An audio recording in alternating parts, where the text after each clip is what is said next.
Sabe aquele intestino que tem personalidade própria, que surta sem motivo, fica inchado só de olhar para uma salada? Pois é, isso pode ser o seu intestino irritado, melhor, o cérebro dele irritado. Hoje vou te explicar por que seu intestino reage como se estivesse numa novela mexicana. E como controlar esse drama todo sem precisar bloquear alimentos para sempre. Então vamos lá. O que é, doutor, o eixo cérebro-intestino ou intestino-cérebro? O intestino e o cérebro são tipo melhores amigos que se falam o tempo todo.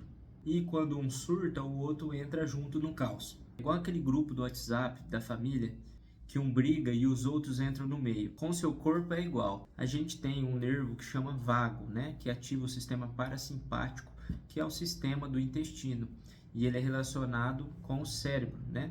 Conforme as emoções, o estresse, ele manda um estímulo para o intestino.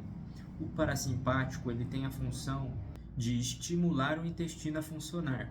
Já o simpático, que é o sistema adrenérgico da adrenalina, faz o efeito contrário. Então o intestino é como se fosse um segundo cérebro, né? Ele se comunica com o cérebro através do nervo vago, né, que é esse sistema parasimpático, que envia os estímulos para o intestino para funcionar, para estimular ele ou para inibi-lo.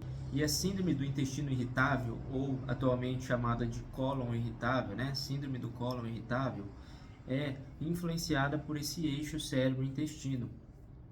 Esse eixo explica essa doença, que é uma doença funcional, que a gente fala, que é uma doença que não tem causa específica, né? Não é identificada em exames. Então faz exames de sangue, de intolerância alimentar, lactose, glúten, colonoscopia, todos os exames dão normais.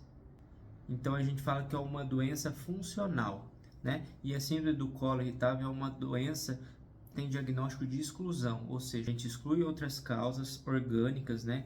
Tem o diagnóstico através dos exames, seja de sangue ou de imagem, e se todos derem normais, aí fechamos o diagnóstico de intestino irritável. E quais os sintomas, doutor, da síndrome do colo irritável, do intestino irritável? Os sintomas são parecidos com os sintomas de intolerância à lactose, né? Dá dor abdominal, em qualquer região do abdômen, pode dar distensão abdominal, que é aquele estufamento na barriga, pode dar gases e pode mudar o hábito intestinal, seja para constipação ou para diarreia. É como se o intestino estivesse numa TPM constante. Nada agrada, tudo irrita, qualquer coisa vira motivo para um protesto intestinal. Tem fatores encadeantes como o estresse, a ansiedade, além de gatilhos alimentares, né? Determinados alimentos podem piorar. Como controlar os sintomas, doutor? Como eu posso controlar essa doença? Cuidando, então, do cérebro, né? Que é o estímulo para o intestino. Em pacientes ansiosos, estressados, deve-se fazer uma terapia, passar com a psicóloga, fazer aquela terapia, né? Tem a terapia cognitivo-comportamental que ajuda a gente lidar com certas situações, com certos estresses e ansiedades da vida, né? Melhorando o cérebro, né? Vamos melhorar esse eixo cérebro-intestino, pois o cérebro manda o estímulo para o segundo cérebro, né? Que é o intestino. Além de cuidar da parte do intestino também, né? Evitar certos alimentos. Tem a dieta que chamamos de food maps, né? Que basicamente são alimentos ricos em carboidratos. Então, quem tem o intestino irritável pode pesquisar esse tipo de dieta, basicamente evitar carboidratos, né? Alimentos ricos em carboidratos, que são oligosacarídeos, polissacarídeos, monossacarídeos, enfim, né? São a classe dos carboidratos. Lembrando que a síndrome do intestino irritável pode estar relacionada, né, com a intolerância à lactose. Então, chegar à possibilidade de se ter também intolerância à lactose e fazer o tratamento adequado para a intolerância à lactose, que eu já fiz um vídeo sobre a intolerância para vocês, né? Quem não viu, vê depois esse vídeo que está bem bacana, que está aqui no canal também para vocês, explicando o diagnóstico, o tratamento, né, os sintomas, né, a clínica da doença. Intestino irritável, a gente pode usar medicamentos, né, que são medicamentos que ajudam a controlar a dor abdominal, que são como se fosse antiespasmódico, né, evita as contrações, as cólicas abdominais, como trimebutina, tem o brometo de otilônio, tem diversas medicações, né, que atuam nesse eixo, né, do nervo vago, né, do sistema parasimpático, ajudando a controlar o intestino, né, e a dor. A atividade física ajuda bastante no intestino irritável.